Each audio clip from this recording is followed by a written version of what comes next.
আল্লাহ রাব্বুল আলামিন বলেন, এই কিতাব আমি পাহাড়ের মধ্যে নাযিল করতে চাইতাম। এই কিতাব পাহাড়ের কাছে নাই, সমুদ্রের কাছে নাই, গাছ নদী নালা যা কিছু আছে তামাম মাখলুকাত কোনো কিছুই এই কিতাব গ্রহণ করে নাই। এই কিতাব শেষ মুহূর্তে আমি আমার হাবিব বন্ধু মুহাম্মদ রাসূলুল্লাহ সাল্লাল্লাহু আলাইহি ওয়াসাল্লামের উপর নাযিল করেছি। সুবহানাল্লাহ।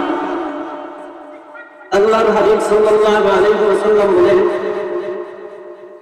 একবার সুবহানাল্লাহ বললে আসমান জমিনের মধ্যে যতটুকু জায়গা ফাঁকা রয়েছে সেই জায়গাটুকু আল্লাহ রাব্বুল আলামিন একবার সুবহানাল্লাহ বলার কারণে আসমান জমিন পর্যন্ত সওয়াবে ভরপুর করে দিন।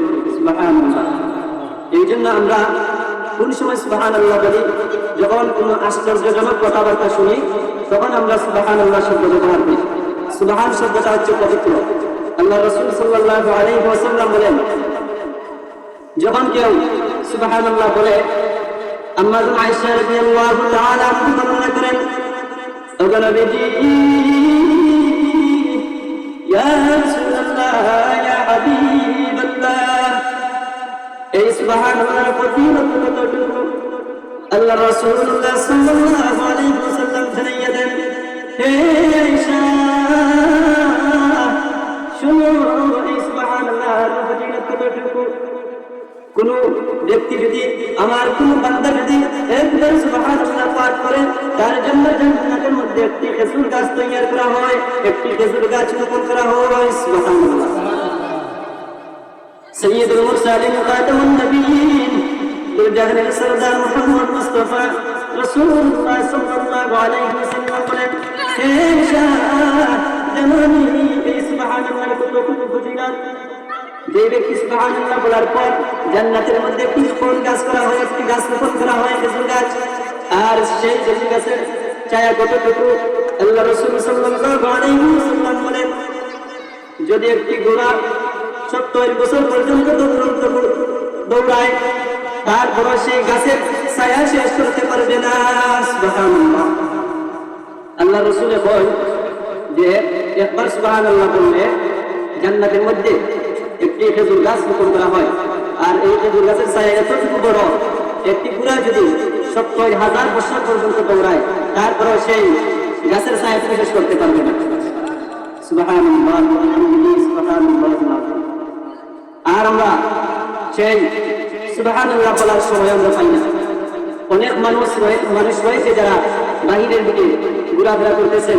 আজকে এই জান্নাতের বাগানে কিছু আমল করার এবং কিছু নসিহত শোনার জন্য এই চাঁদপুর গ্রামের শিশু কল্যাণ বাচ্চারা যারা এটা জান্নাতের বাগান তৈরি করেছে, এটা কিন্তু আপনাদের জন্য। কারণ তারা যে উদ্যোগটা নিয়েছে আল্লাহ রাব্বুল আলামিন কবুল করুন, আমিন। এই বাগান সাধারণ কোনো বাগান নয়। আল্লাহ রাসূল সাল্লাল্লাহু আলাইহি ওয়াসাল্লাম বলেন, আফদালু যিকরি তিলাওয়াতিল কুরআন। রাসূলুল্লাহ সাল্লাল্লাহু আলাইহি ওয়াসাল্লাম হাদিস শরীফের মধ্যে বর্ণনা করেন, আফদালু যিকরি তিলাওয়াতিল কুরআন। এই কোরআন সর্বোত্তম জিকির হচ্ছে কোরআন তিলাওয়াত। আর এই কোরআন তিলাওয়াত করলে কি লাভ হয়? আল্লাহ রাসূলুল্লাহ সাল্লাল্লাহু আলাইহি ওয়াসাল্লাম বলেন, যখন কোনো বান্দার অন্তরের মধ্যে হিংসা, তাকাব্বুরি, অহংকার বেড়ে যায়, তখন তার কলবের মধ্যে যেভাবে হিংসা, তাকাব্বুরি বেড়ে গেলে তখন তার কলবটা অন্ধকার হয়ে যায়। সাধারণত আমরা জানি যে যদি কোনো গুহার মধ্যে মরসা পড়ে যায়, তখন আমরা সেই মরসা পরিষ্কার করার জন্য আমরা বাজারে নিয়ে যাই সেটা পরিষ্কার করার জন্য। তখন সেটা কিভাবে পরিষ্কার করা হয়? সেটা আগুন দিয়ে আবার পরিষ্কার করা হয়।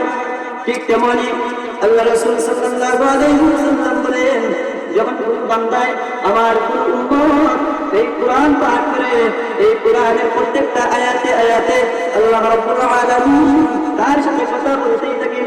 এমনকি কলবের মধ্যে যে দাগ রয়েছে, অহংকারে অন্ধকার হয়ে গেছে, সেই দাগটুকু আস্তে আস্তে করে একটি আয়াতের বদৌলতে সেই দাগ মিটে যায়। সুবহানাল্লাহ।